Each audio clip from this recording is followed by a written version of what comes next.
ఊళ్ళో దొంగనాకుడుకులు ఎక్కువైనారంటరా. అవునరా, ఇక్కడ చూడరా బైక్ వేసి దానికే ఉన్నాయి, ఎవరు లేరు. ఎవరు చూడకముందే వెళ్ళిపోదాం పదా. బైక్ నమ్మితే ఎంత లేదన్నా ఒక 10,000 వస్తుందిరా. అవునరా, ఇంకా మన లైఫ్ లో సెటిల్ అయిపోయినట్లే. దీనమ్మ పెట్రోల్ అయిపోయినట్లుందిరా. సరే నేను దొబ్బుతా పదా. అన్న ఒక 100 పెట్రోల్ కొట్టు.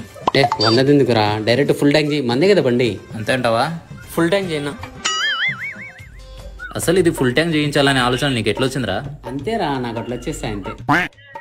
ఈడెవర్రా అడ్డంగా ఎట పడితే అటు వస్తున్నాడు. ఎవరా నువ్వు అడ్డం వచ్చి ఆపుతున్నావు? ఈ బైక్ నాది. నా బైక్ రా ఇది. అవునా? ఇక్కడ చూడు. ఉడియప్ప అడ్డంగా దొరికిపోయాంరా. ఎలా రా ఇప్పుడు? మరి అప్పుడే ఆపొచ్చు కదన్నా, ఇప్పుడు ఎందుకు వచ్చి ఆపుతున్నావు? ఇప్పుడే ఆపుదాం అనుకున్నా కానీ దాంట్లో పెట్రోల్ లేదు. ఎట్లా మీరు పట్టిస్తారు కాబట్టి పెట్రోల్ బంక్ దగ్గర ఉన్నా. అన్న ఒక 500 ఇందా ఫుల్ ట్యాంక్ చేయించినాం. పోలీసులకు పంపించాలన్న వీడియో వాళ్ళే 500 కాబట్టి 2,000 ఇస్తారు. అంత పని చేయొద్దులేనా, వద్దులేనా. రే దిగురా, మేము పోతాంలేనా, నువ్వు పోన్నా. బాయ్, థ్యాంక్స్ రా ఫుల్ ట్యాంక్ చేసినందుకు. Happy journey, bye. అన్న ఒక 100 పెట్రోల్ కొట్టు. 100 ఎందుకురా, డైరెక్ట్ ఫుల్ ట్యాంక్ చేయి, మందే కదా బండి. 100 రూపాయలు కొట్టిద్దామంటే ఫుల్ ట్యాంక్ కావాలి నీకు. ఫుల్ ట్యాంక్ అంట.